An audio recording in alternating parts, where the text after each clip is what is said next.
All right, sorry about the wait there, folks. Kyle Neddenriep here from the IndyStar. I had to get my camera set up here, computer set up here, and week 5 of the high school football season. And I'm going to bring on Akeem Glassby here. There's Akeem. How you doing, sir? I'm good. How are you? Doing really well. Yeah, so I wanted to start off tonight's show. We forgot to mention Matt Glinesk last week. And he's not going to watch this probably because he no longer works for the Star. But we're going to shout him out anyway at the top of the show because I did forget to I was going to mention him, even though he doesn't believe that. But he was our former high school sports editor who has since moved on to USA Today. And I'm sure Nat Newell's missing him right now doing the live blog updates. But shout out to Matt, always a big high school sports proponent. And did a great job leading our high school coverage over the years. So shout out to Matt. First of all, I wanted to say that because I did mean to say that last week. But to get on with high school football coverage tonight, Akeem, you were at. Remind me again which game you were at. I was at Lapel versus Indian Creek. Lapel Indian Creek, and I have not seen I'm interested to hear your take on this game, and I don't even know the final score yet. So tell me about this game, Akeem. Yeah, the final score was 29-26. Lapel wins in the final 10 seconds of the game. Like it was, there was 4 touchdowns in the final 4 minutes of the game. Lapel scored twice in the final minute 30. Just a barn burner of fourth quarter. So first off, Indian Creek scores on a reverse double pass type play, 7-yard touchdown run to Hunter Worley. They go up 20-14 with 4:50 left, and then they kick an onside kick and recover it. So then they get the ball right back, and in less than 2 minutes, Drew Pingleton scores a 30-yard touchdown. So now they're up 26-14 with 2:37 left. And then Lapel drives down, scores a 7-yard touchdown pass, Devin Craig to Jackson Kripe with 1:30 left. They kick an onside kick, and they recover the onside kick. Wow. Get the ball back, and then Devin Craig throws a game-winning touchdown the winning touchdown to Liam Coe, 13 yards with 10 seconds left. 2-point conversion is good. So they go up by 3 with 10 seconds left. Final play of the game falls incomplete. Lapel wins 29-26. Wow, amazing. So 2 onside kicks were successful in the same game in the same couple minutes. Unbelievable. Yeah. And the funny part was the Indian Creek coach was telling me that they didn't even mean to kick an onside kick for theirs. It was a squib kick that he didn't get all of, and then then they end up recovering it. So only one intentional onside kick, but yes, 2 onside kick recovers in the same game, that's insane in and of itself. Like I said, 4 touchdowns in the final 4 minutes and 50 seconds, 2 touchdowns in the final minute 30. And it was started out as a defensive game. Indian Creek scored on their first possession to go up 7-0, and then we went halftime at 7-6, and all the scoring happened in that there was no score. It was tied 14-14 at the end of the third, and then we just have a scoring explosion in the fourth quarter. So yeah, just a great game all around. Great game. Two teams that had been undefeated to this point. Both teams ranked. Lapel ranked 3rd in 2A, and like I said, undefeated. Indian Creek was number 9 in 3A. So oddly, it's a non-conference game. These two teams playing mid-season a non-conference game, and Indian Creek has in particular, a really tough schedule upcoming. But kind of describe. What was this is a little bit different game than you've covered. With these two smaller schools, rather than the first few weeks where you were at kind of the bigger school games. But what was the atmosphere like? Yeah, it was a great atmosphere. The Lapel, it was homecoming at Lapel, so there a big crowd there. The halftime festivities with the homecoming prince and princess crowned. But yeah, no, a very good crowd. Kind of a lively game. Got a little chippy at times. I feel like I say that a lot, but got a little chippy there. And talking to the Indian Creek coach after the game, I was like, well, just like what happened? You're up 2 scores with 4 minutes left, and he's like, Devin Craig happened. Like that, he just the way he scrambles and creates and extends plays just gives him such an advantage. And he did it. I mean, just again the touchdown pass, the poise he had.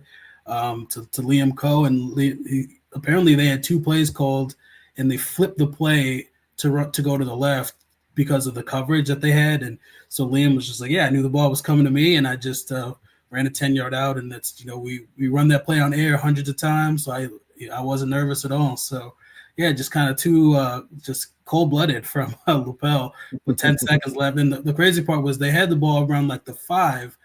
With like 20-something seconds left, and then they lose like 8 yards on the next play. So like what was like a first and goal from the 5 ended up being like a second and goal from the 13. So yeah, that was not. I mean, they were going backwards when they needed to go forward, but when the game was in the line, Devin Craig came through. And so at the very end there, I'm guessing Indian Creek didn't have much of a. It was just kind of a desperation heave there at the end. Yeah, no, it wasn't. It wasn't even close, really. I mean, I'm watching the play right now. The quarterback rolls out, and he didn't even get it to the end zone. It was just not much of a Hail Mary. He was kind of getting pressured and had to roll out. So yeah, no, not much of a Hail Mary. And I believe they got the ball with like 3 seconds left at like the 48. So they were way too far for a field goal too. So yeah, tough situation for Indian Creek there. Yeah. You mentioned Devin Craig. He's one of the most decorated quarterbacks in the state, really, but especially at the small school level. I know Indian Creek's coach Max Gooden talked to him this week. He was worried about his scrambling around and just kind of making things happen. Was that kind of the way they were able to make things work there late? Yeah. I mean, yeah, it was kind of Craig kind of creating on his own. I mean, the winning pass was actually him making a play from the pocket.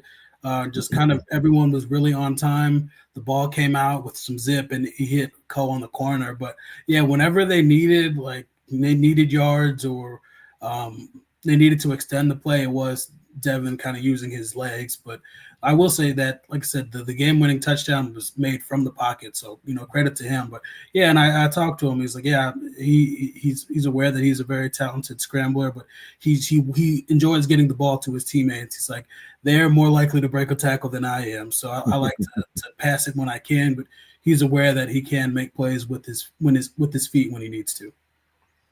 Awesome. You might have had the game of the night, because I know a lot of us had more lopsided games. I heard from Nat tonight saying my first week we picked some maybe two lopsided games. I said if they would tell us ahead of time, then we could cover the right games. But yeah, you might have had at least one of the games of the night for sure. But great game again. Keem, final score and the winner on that one.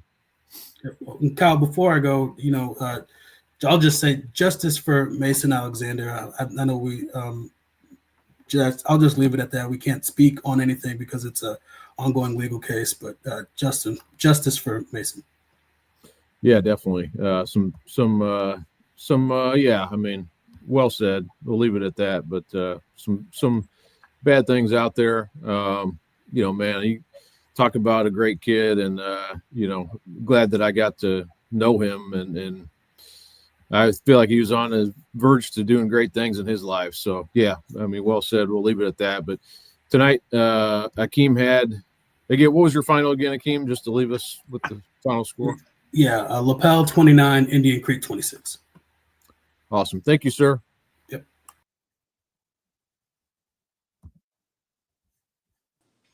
And now we bring on Josh Heron, who is sideways, I believe. Let's see how we fix this. I'm not the most tech savvy person. If we don't, hey, don't worry about it. Josh tonight had the Christmas Addicts Purdue Poly game, which I think Josh, from what I heard earlier, that one was relatively lopsided as well. How did your game end up tonight?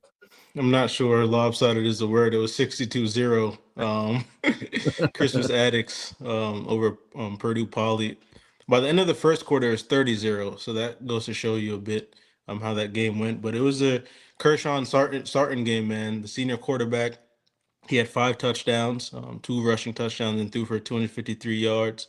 And it's funny because Purdue Poly actually started the game with so let me fix my camera here again.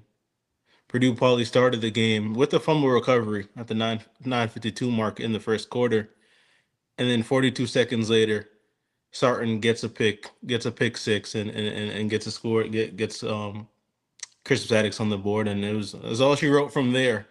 Sarton went on to have 3 more touchdowns in that quarter, and yeah, now the Tigers are 4-1 and remain at the top of Capital City Conference after starting finish with a heck of a game, and he's a heck of a player. And Coach Anthony King, I spoke to him afterwards, and he was just calling Sarton a leader on and off the field. And it's crazy because he wasn't always supposed to be here. What's funny is when he was 10 years old, Sarton was in the room with his dad on the bed, and he kept tapping his dad, and his dad didn't respond. And his father had passed away right next to him, and he Oh, wanted to wow. quit football. He wanted to quit football, but his stepfather William told him, "Hey, no, man, you got to keep going." And after the game, Sarton told me, "Man, football kept my mind straight through the all the adversity." And so he has an offer from Anderson University, Mhm. and I know his future is bright. So it was a good game for him and the Well, Tigers that's as a whole. great. I'm looking forward to reading more about his story. I'm sure you'll have more on that coming. But from a perspective of just team wise, Josh, what did you think of the Tigers overall? Obviously, this didn't turn out to be maybe the test that we thought it could be. But what did you think of the overall team and just how Addicts played tonight? Yeah, from the jump, man, their defense was stellar. I think Purdue Poly only got into the red zone about twice. And it's funny, Purdue Poly almost scored at the end there, but one of the defenders over at Christmas Addicts got the stop right at like the 2 yard line. So their defense was solid the whole time. Anthony King has a group of boys that are connected, that are yeah, they're tight knit. And it's funny because he doesn't allow if anyone gets a D or F in any one of their classes, he doesn't allow them to play. And that just goes to show the program that Coach King has built over there at Christmas Addicts. And yeah, the offense once again led by Sarton, and also who returned was Daryl, their running back, and he had a heck of a game. He had 2 touchdowns as well, and so they're back healthy again, and #1 in the conference, and I don't see them slowing down anytime soon. Yeah, they have a real chance. When you look ahead at the rest of their schedule, I know there are some other challenging games out there, and then obviously you get into the sectional. It's kind of a different world that they live in Yeah, compared to some of the teams that they're playing against. Just the way it's kind of formatted, where you got Chittard and Roncalli and teams like that they'll have to go up against. But I think Taylor, their running back has been, somebody that people have known, Daryl Taylor, for the last couple of years. Just, I mean, he's put up monster numbers, and he's done it against really good competition. How did you mention him, Josh? How did he look tonight? Did he look full go? he had it, man. He looked like he hasn't skipped a beat. He looked like he hasn't skipped a beat. And one thing I did appreciate is that Coach King didn't hold up or didn't restrict his minutes or anything. He was out there for the whole game, and he was doing what he usually does. And like I said, finished with a couple of touchdowns on the night. So with him and Sarton, I'm sure the competition gets, more in the sectional once they get into the tournament. But right now in this conference, no one is stopping that duo for sure. Well, awesome. Well, Josh, again, sorry to you had kind of a lopsided game, but it sounds like you got a good story out of it. And people don't know Josh yet. He's doing great work. Not only covering high school stuff, he's doing Fever and miscellaneous other stories that he's written that's been really impressive. So glad to have him on staff. He's doing soccer coverage for us, boys and girls soccer, in addition to many other things. So well done, Josh, and look forward to talking to you again soon. Sure. Thank you, Kyle. Have a good night. You bet. Well, and I appreciate Josh coming on, Akeem coming on, and now I just wanted to kind of get into it. We have a couple more guests coming up here in a bit, but kind of wanted to go through some of the highlights from tonight real quick. My game was Brownsburg and Fishers, and Brownsburg won that game 42-14. Really not a game that we expected it to be. I mean, it turned out to be, Brownsburg did not score on its first drive, was turned away after getting to the 5-yard line. And Fisher's unable to do anything with it. And then Brownsburg scores on the next drive, a pass from Brandon Sharp, or a pass to Brandon Sharp from Oscar Fry. And that kind of just started everything going in Brownsburg's direction. And Fisher's just could not get anything going on offense, which was kind of surprising. I think we thought coming in that would kind of be potential for a shootout, especially after Brownsburg had lost.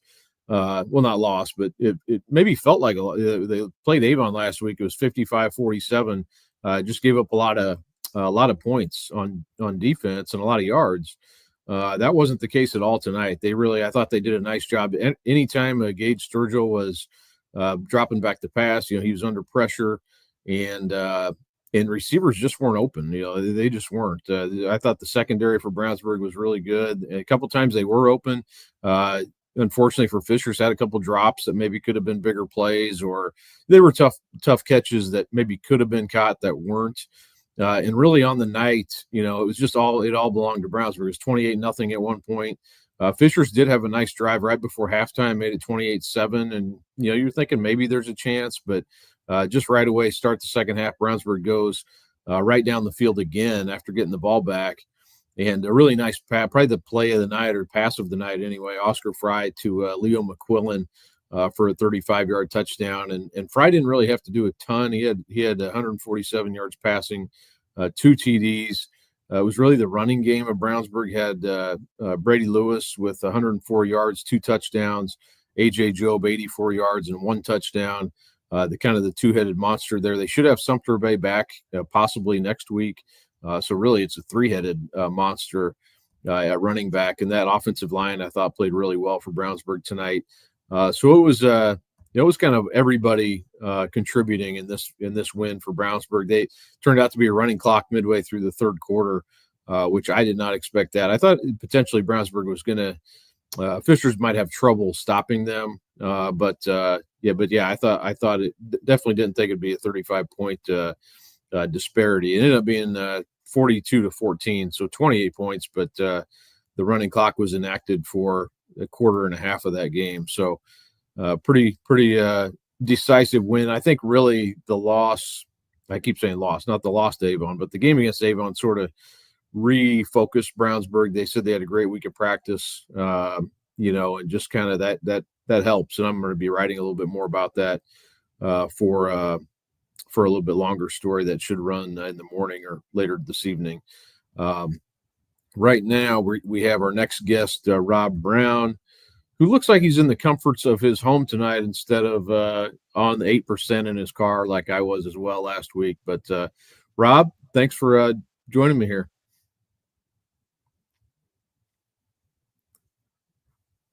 Rob, you're on mute. Can you?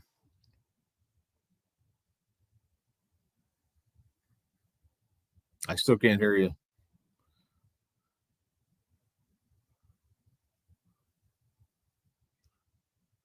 Why don't you bounce out real quick and come back maybe?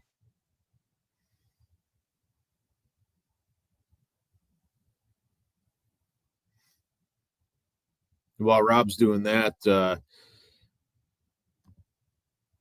couple other scores. Center Grove beat Trotwood Madison 31-20 tonight. Center Grove went over to play that game in Ohio. That was a close game last year as well. So Center Grove was down 8-0 early, came back, scored 21 points in the second quarter, and kind of pulled away in that one, and ended up winning 31-20. So Center Grove, ranked number 2 in Class 6A, stays undefeated. Plainfield beat Greenwood tonight 49-14. Plainfield's number 3 in Class 5A. Built a big lead in that one. Greenwood's had trouble slowing people down at times this year, and certainly the case there. Let's see if we got Rob now. Okay, we got it now. Yes. Okay, we're good. We're good. So yes, I'm at Master Control in Southport tonight. Happy to be here. That's what happens, Kyle, when you have a running clock, as we had tonight at Carmel. It was jaw-dropping, the efficiency of the Carmel offense tonight. It was, as we said on the broadcast, it was even above a level of Colts-like, if you will. 9 possessions tonight for Carmel's offense, 8 touchdowns, and a 1-play kneel down to end the game. Wow. Let me repeat that. 8 touchdowns, and then when Columbus North got the ball after the 8th touchdown, Carmel's defense forced a fumble on the first play, and then the backup quarterback came out and kneeled down 1 play to end the game. That was it. It was jaw-dropping in its efficiency. But not to take anything away from Carmel's defense, because you had a Columbus North offense coming in tonight that, despite the loss last week to Roncalli, in which Columbus North was held to 21 points, and that game last week in which Columbus North suffered its first loss of the season, that was an odd game. I don't know how much you talked about that game last week, but that was a 41-21 game that Columbus North lost. Columbus North ran 71 plays to Roncalli's 23. Yeah, it was one of the more odd box scores I ever seen in my life. Yeah, there were several short fields for Roncalli. There were 2 long kickoff returns for Roncalli. There was a pick 6. Roncalli recovered the onside kick to start the second half, and Columbus North had 2 turnovers. So despite all that, Columbus North came in averaging 44 points a game, over 300 yards passing, and 440 yards total. And Carmel's defense tonight held Columbus North to 7 points, and those 7 points came late in the game against a lot of Carmel's second-string defense, and under 250 yards of total offense, far and away season lows. So Columbus North's defense also did its job tonight. It was a across-the-roster contribution dominance tonight by Kevin Wright's team, and the 4th time in 5 games that the offense has scored at least 48 points. And we're now, I know we talked about this on the broadcast, and I know you have a similar sentiment that you and I, text throughout the week. I can't believe it's already week 5 and we're already halfway through the regular season. It seemed like it was week 1 just like a day ago. But I think it's now, if people aren't having the conversation now, they need to start having it, that Kevin Wright's team is a serious, serious contender to be among the handful of teams in the discussion to be playing for the title Thanksgiving weekend for the 6A slot. Yeah, that conversation actually came up tonight at Brownsburg. I was talking to some people about, just kind of overall in 6A and kind of what it looks like right now. And I kept coming back to, obviously Center Grove, we know on the south side of the bracket and the potential that they have. And, they've been dealing with some injuries as well. But I said, on the north side, I'm not sure. And John Hart mentioned after the game, he said, we thought coming in, and even leaving, Fishers is a team that could be, that could be a team playing at Lucas Oil down the road. And I'm not saying he's wrong, but to me, Carmel has the most of the teams I've seen on the north. And they went head to head with Westfield, and I covered that game, and it was so impressive. But I think from a talent standpoint, and even the Trinity game that they lost, watching some of that and going back and looking at the stat, they still move the ball efficiently. They just made a lot of mistakes. And they turned it over twice and had some penalties. And Fishers, Coach Hart mentioning Fishers, that's a team that Carmel beat by 3 scores. Right. On the road. So, boy, it was an impressive display tonight. And Columbus North is a good team. They're an above average 6A team that Carmel made look really, really pedestrian tonight. And Columbus North is going to, I think you're going to look up, in 4 weeks, and Columbus North is probably going to be 8-2, or they're going to be at least be 7-2 going into the postseason.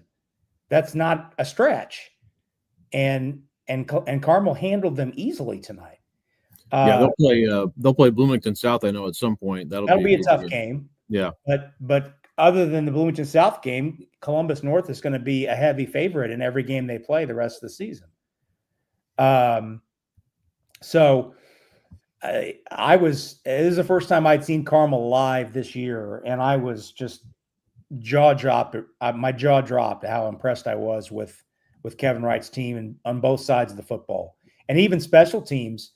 They've got a kicker in Matthew Obermeyer who is consistent on PATs, has hit a 42-yarder, and is a consistent touchback or inside the 5-yard line guy. And they even pulled, a little, kind of a fast one with a not an onside kick, but Obermeyer was consistently blowing the kicks either into the end zone or inside the 5. And then right before halftime, Columbus North gives up a touchdown, and the ball is, I'm looking at my notes here to make sure I get this right. Columbus North gives up an 81-yard drive in 7 plays, just inside the 2-minute mark, but Carmel covers the 81 yards in less than 35 seconds. Oh, wow. Okay, so now it's 28-0 with a minute to go in the half. And you're thinking, boy, Carmel had 2 timeouts. They didn't even have to use them. So now you're thinking, okay, well, Columbus North is just going to run the clock out. And in the back of your mind, that, okay, well, if Carmel can somehow find another touchdown, we're going to have a running clock the entire second half, but there's no way they're not even going to get the ball back.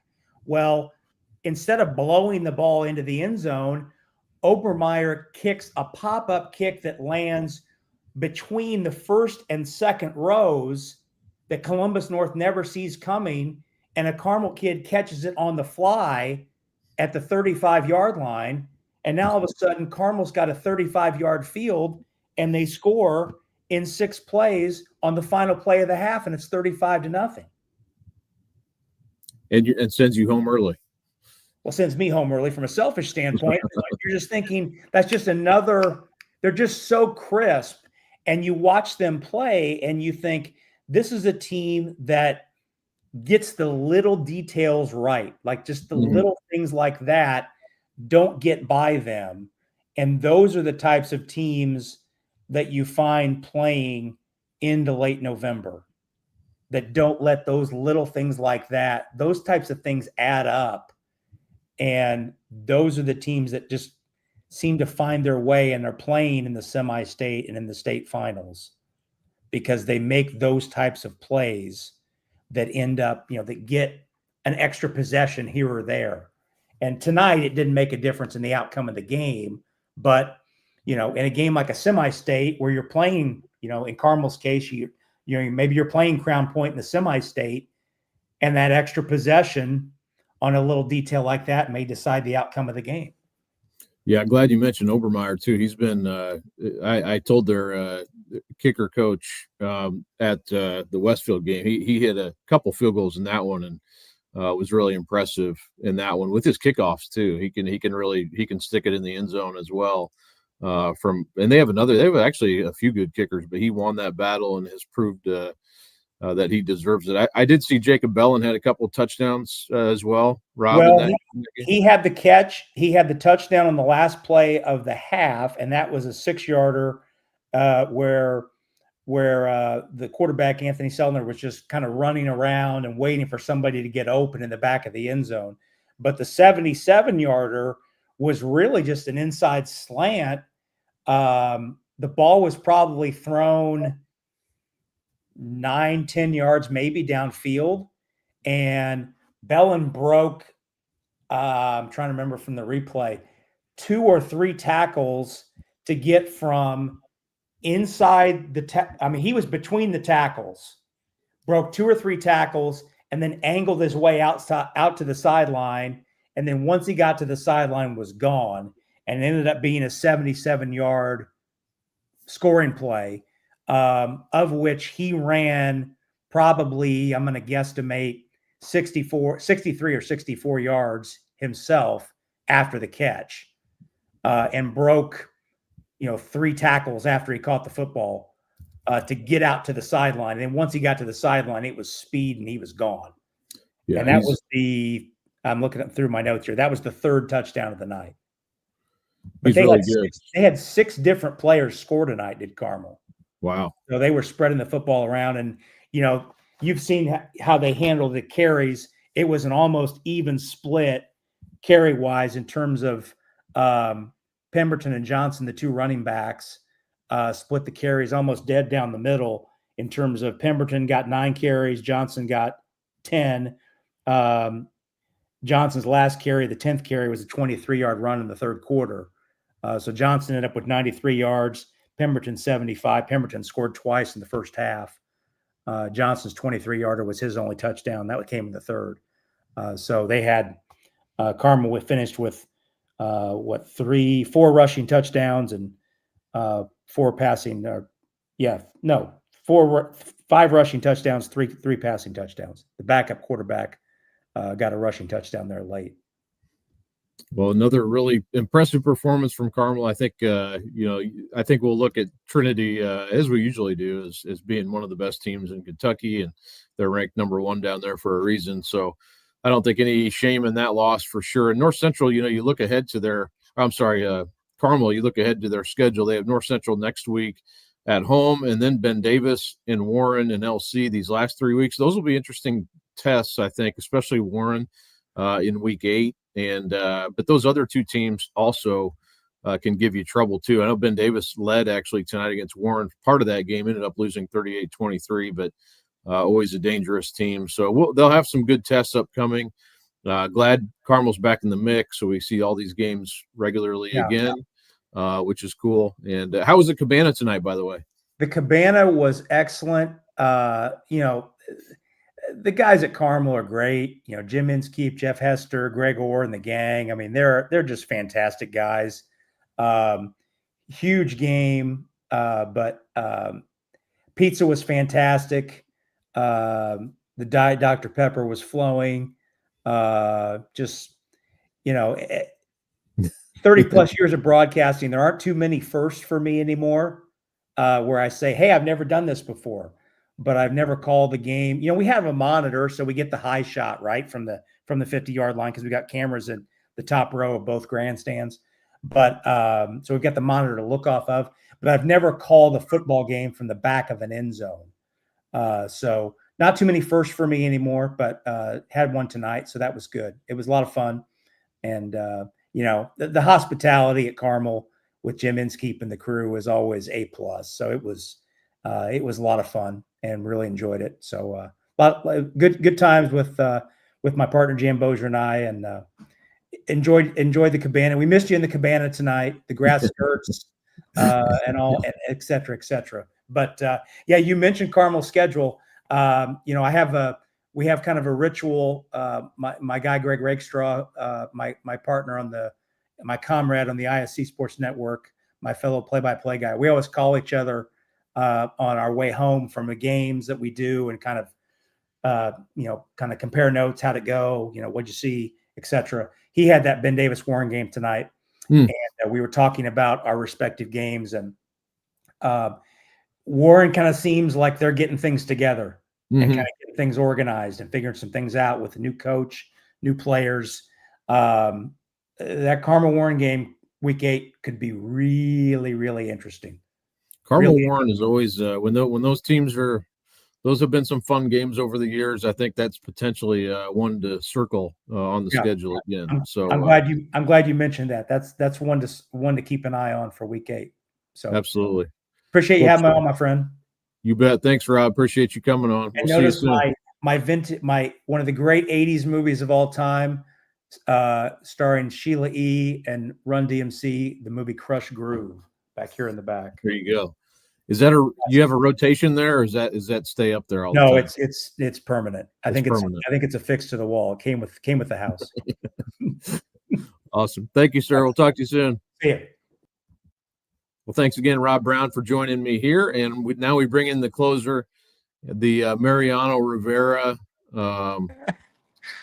What do you want? Hold on. I got to get my shoulder loose if we're gonna do this, right, man? I'm a little up there in age. I'm coming out of retirement. The Rivera, pick your team. Trevor Hoffman, The Keith Folk, Keith Folk, White Sox version, not Red Sox version. Todd Jones. Yep, Bobby Thigpen. I'm gonna go back in the White Sox history here. So we're talking about Crush Groove, huh? That's what I heard. Yeah. Some crush grooving. Rob's 80s guy. Yeah. I mean, hey, I was born in the 70s, so I can appreciate the 80s, but the 90s stuff was also good too. You know, I'm more of a 90s guy. I mean, I was born in the 70s also, but later. So I'm definitely more. Yeah. I mean, I remember the 80s, but I'm probably more of a 90s person myself. Yeah, because we're about the same age. So we were like in high school in the 90s, right? So yes. Yeah, so we had the East Coast West Coast explosion of hip hop and rap and Tupac and Biggie and all that. So we were right in the middle of all of it. We actually the mecca of music because there was a lot going on in the 90s. There's a lot going on. I have a wide range of music, but most of it's rooted in the 90s. All kinds of different types of music, but that's dad rock now, right? You know that. Which I can't believe that. They're classics. So when you go into Starbucks and you hear, if you like all the music, that makes you old, I would say. But it's like, man, Starbucks has really raised the level of music. Right. When you go into an elevator and you hear Nirvana being played, like a baby melody, it's like, yes, I am old. Yes. Well, let's get to some football. Your game probably wasn't as close, maybe, as we might have. I mean, I don't know. It's hard to say. I mean, New Pal's such a juggernaut, but just tell us kind of how your game went tonight, Rich. And I know it didn't turn out to be such a great game. Yeah, I think the Sagarin prediction was 14 points or something around that area. New Pal kind of blew that out of the water, big time. But New Palestine is what it is, defending state champion, now up in 5A in classification, but they have a tradition. Obviously, if you've been around New Pal football, they're a 6-time state qualifier, 4-time state champion. They compete in the conference for a title every year, especially since Kyle Ralph has been there. And actually, I'm going to read a quote which kind of summarizes, this is from Kyle Ralph, what it means to play football in New Pal. And it says here, basically, you play football here at New Pal. Of course, my computer went blank. There we go. You play football here at New Pal for a reason. It's to compete at a high level, and it's to win championships, whether it's a conference, a sectional, a regional, semi-state, or state. You don't come here to be mediocre. I mean, that pretty much sums it up. These kids go out there every week, and they're basically playing like it's a championship game every week. And tonight, no different. 35-0 by halftime, had the running clock going in the second half, scored one more in the fourth quarter because they didn't even have the ball in the third quarter because the clock spun off before they get possession. Added another touchdown, went up 42-0 before they gave up a last-second touchdown to the Arabians. Hats off to Pendleton Heights, though. 4-0 coming in, first time they've been that way since, 2020. Their defense was phenomenal leading up to this point. But when it comes to New Pal and that offensive line and Jacob Davis, quarterback, senior, he is the epitome of composure out there. And he had plenty of protection. A lot of time, there was one play actually where he kind of dropped back and it looked like he forgot the play because he kind of stood straight up. And then he recovered like where he had to go with his checkdowns. And I swear it was probably about 9 seconds. He just stood there, no pressure, waited for the play to develop and just launched a 44-yarder for a first down. So it just, you could see that they came in prepared, and they even mentioned that. They looked at this game as a test because both of them were front runners in the Hoosier Heritage Conference. This basically was going to decide, at least in their minds, who's going to take that lead all the way through the second half of the season. And New Pal has that traveling helmet trophy of the conference, a trophy they've had since 2022, and they aren't looking to let that thing go anytime soon. So Jacob Davis was the man, though. 286 yards in total offense, passed for 202 and 2 touchdowns, rushed for another touchdown, 84 yards. Caden Jacobia got it started with 2 rushing touchdowns. And then Connor Jacobia got involved because he caught one of the touchdowns from Jacob Davis, and at 54 yards. So it was an all around effort as far as rushing and also passing. And let's not forget that defense, the Red Rage defense. They shut out Mount Vernon last week, 71-0. They almost got the shutout tonight if it wasn't for late heroics there by Pendleton on their final drive. But they came out. Garrett Rains had a fumble recovery. He also had a touchdown, receiving touchdown, 29 yards, where he went beast mode. Actually caught the ball and probably went the last 5 yards, breaking through about two tackles, 2.5 tackles, and spun his way in there. They look crisp. They look like the number 1 team in 5A right now. They might look like the number 1 team in the state if it wasn't for Brownsburg. Overall, it's an interesting. Steve Wiltfong, who covers, you probably know, Rich. He covers for 24/7 Sports. He lives in Zionsville, but covers a lot of college football recruiting. And he tweeted that tonight. Said, "Let me know when Brownsburg and New Pal play each other because that would be a great matchup." But obviously, we won't see that game. But I did want to ask you just about Pendleton Heights because you look at the rest of their schedule. Honestly, I feel like they could win the rest of their games, and really, I think are going to be a factor when you look at their sectional. They're in that sectional 21 with a lot of teams that they'll play by the end. They play Greenfield Central in their conference. Obviously, they play Mount Vernon. Yorktown's always a pretty good team. Beech Grove has been good this year, but I think they could definitely win that sectional. I mean, I know you didn't get a great impression of them tonight based on who they're playing, but what do you think about their chances? What did Jed Richmond? I don't know if you get a chance to talk to him, but just what do you think about what they're able to do the rest of the year? Yeah, I hear you. It's hard to measure them against a team like New Pal because they're just so good. But you could see some of their positives and what they can do. There were some situations where they put New Pal on a 3rd down. You could see that defense that they kind of prided themselves on these past 4 weeks, especially just the past couple shutouts they had. They can stymie you. It's just difficult to do that against New Pal. But you could see where the balance is. You can see where Brant Gray, their quarterback, does have the arm strength and does have the know-how to make plays happen. And obviously on that last drive, 2 timeouts when they were in the red zone, and then they finally punched it through on a 5-yard pass, Gray to Cooper Sims to break the shutout. I mean, it just proves that they have heart, and they're going to compete all the way to the end. And that defense, when they face a team in 4A, I think they're going to have a much better chance to compete. And like you mentioned, I mean, their schedule, yeah, you look at it. I mean, they have Mount Vernon, Delta, Yorktown, Shelbyville. They're running through the conference now, and I could see them winning out. With the talent that they do have, because they are a very talented team. But again, it's kind of like you said, New Pal playing, Brownsburg or Carmel. It's like that. Yeah.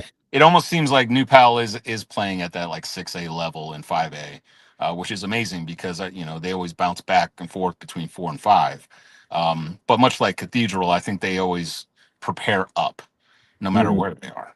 I think from Pendleton's standpoint, I think they have a really good shot of winning that sectional. I think they have a really good shot of bouncing back from this game, a game that, they came in prepared and they wanted to win, but obviously the odds were against them. Being on the road at Kelso Stadium, it's just that's a tough place to win against Kyle Ralph and the Dragons. But yeah, I like their shot. I like their chances. I think they're going to bounce back and recover from this. It seemed like they didn't have many injuries or anything of that nature that I could tell. Obviously, you don't know, but yeah, I mean, they kind of went out there and they did the best they could. And I think once they get into their classification again, different story. But New Pal, 19 straight wins now. You know, when you count that 15-0 season, now you add these. I mean, it's or is it 20 now? I think it's 20, right? 19. 19. Okay, Yep. yeah. So yeah, they do what they do, you know, and they take a lot of pride in not only winning championships but how they do it, you know, and they talk a lot about being fundamentally sound. And today, I mean, the whistle and the flags came out, but not very often. It was pretty crisp. And like I said, that offensive line is something to admire because they go and they go to work every play. You know, very rare. I think uh, yeah, Jacob was sacked one time, and that was Wow. really the only time that he had any pressure. And it was more of him kind of waiting for everything to develop. He held the ball a little too long. You can kind of tell. It wasn't that he was under duress whatsoever. It was they kept him clean. You know, and I think as they face that competition that they're going to see in the postseason, it's going to be a lot of the same as far as efficiency. I don't think the scores are going to be blowouts once things start tightening up, but I think they have that swagger, that composure, that talent level to achieve what they're trying to do, and that's another back-to-back run. Funny to think that like if they do pull this off, that could have been 3 back-to-back runs. Yeah.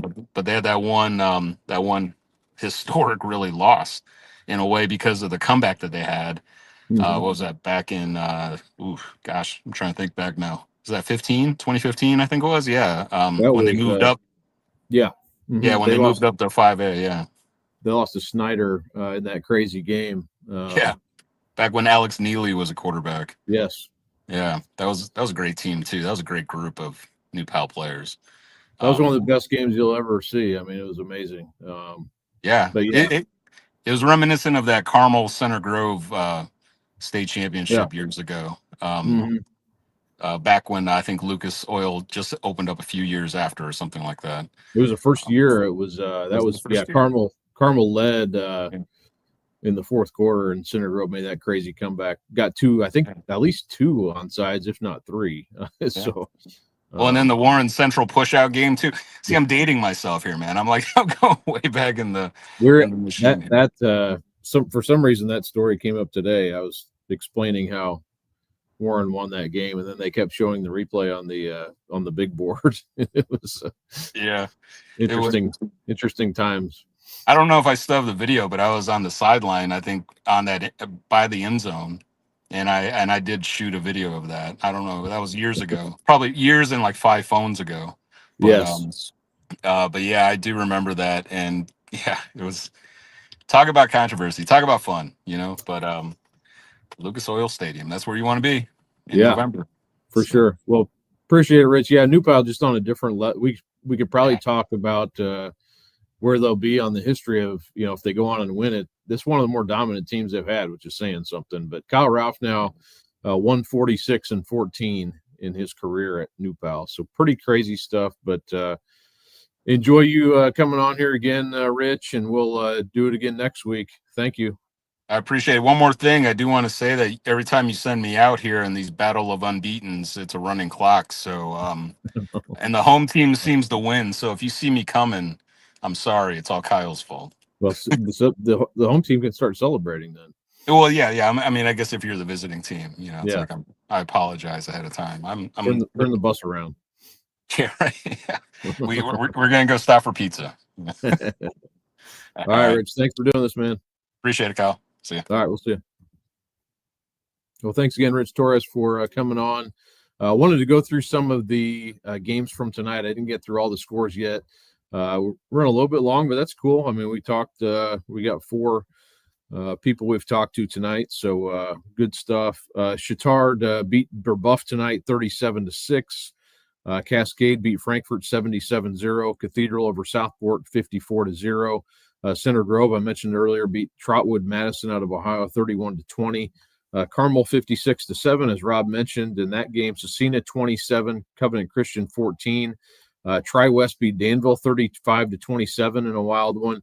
Decatur Central came back, or not came back. Bo Poston came back for Decatur Central tonight as the Hawks win 73-27. So Bo Poston back at quarterback. He had 3 touchdown passes, I know, in that game. Delta beat Mount Vernon 40-20. Brownsburg mentioned that earlier, 42-14 over Fishers. Martinsville beat Franklin in a wild one, 42-41. I saw Franklin went for 2 late, I think with about a minute left, and didn't get it. Avon beat Franklin Central 35-10. Plainfield 49-14. I mentioned that over Greenwood. Heritage Christian 49, Greenwood Christian 21. Western beat Hamilton Heights 22-13. North Central beat Harrison 41-28. Had Akeem on talking about that. Lapel Indian Creek, a great game, 29-26. Lapel wins it. Eastern Hancock beats Knightstown 58-20. LC Lawrence Central 42, Pike 13. Lawrence North 77-0 over Tech. Lutheran was winning late at our last check, 42-6 over Ritter. Lebanon beat McCutcheon. That was a close one, 33-27. Monrovia over Beech Grove, 20-13. New Powell over Pendleton Heights, as Rich said, 42-6. Addicts over Purdue Poly, 62-0. As Josh mentioned earlier, Roncalli over Guerin, 49-7. Greenfield Central beat Shelbyville, 28-27. Shenandoah, 41. Park Tudor, 21. Sheridan wins 40-6 over Clinton Prairie. Shortridge beats Washington 36-0. Triton Central over Speedway 21-10. Warren Central, mentioned them earlier, beat Ben Davis 38-23. The Warriors now they are 3-1 on the season, 4-1 on the season. So I think that's when we mentioned that earlier with potential to play Carmel, or not potential to, they will play Carmel in week 8.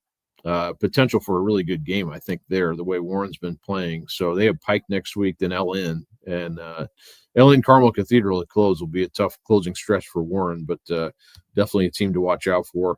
Western Boone beat North Montgomery 42-14. Westfield beats HSC. I wondered how that game would go, 21-17. Whiteland beat Perry Meridian 50-28. And Zionsville, very impressive, 30-7 win over Noblesville tonight. So those are the local scores we had. One of the games in our area was canceled today. Edinburgh was have a homecoming game, was called off. We do have a story up on that. There's more to that story. We may have more coming here on that, but yeah, it was a really good night of football. We had I think 5 games we covered tonight, and then obviously our roundup is in at IndyStar.com, so a lot of information in there as well. Round box score, stat leaders, things like that, and even some photo galleries. And we had photo galleries of Addicts, Purdue Poly, and my game at Brownsburg, and Pendleton Heights and New Powell. So look for those 2. Those I think are all up now as well. But yeah, so good night of football. It was a little bit warmer probably than we've had it in previous weeks, but won't complain about that. I only complain about the cold and the wet. We haven't had any wet weather, knock on wood, no crazy stuff this year. So that's been awesome. And looking too, I was going to kind of look through here on the ranked teams tonight. I don't know if we had a lot of ranked teams that really felt, and I have to go through all that and check on that. But it seemed like a lot of the ranked teams were able to win tonight. So again, thanks for joining me here. We'll have, like I said, our coverage. I'll have a longer story on the Brownsburg game tonight. But a lot of our stuff is up already at IndyStar.com, and appreciate everybody joining us, the guests for joining us for sure. And I'll post this. I'll post this again. It was kind of a crazy day today for a lot of reasons. I was going to do the scroll at the bottom of this, which ran last week, kind of runs like a ribbon underneath and had the final scores and whatnot. But we'll try to do that again next week. Just got caught up doing some stuff today. But yeah, appreciate everybody coming on and joining us here. And I'll post this for people who can watch it later. But thanks for joining me. Again, IndyStar.com will have lots more coverage of week 5 these next couple days, and then on to week 6 starting on Monday. Thanks.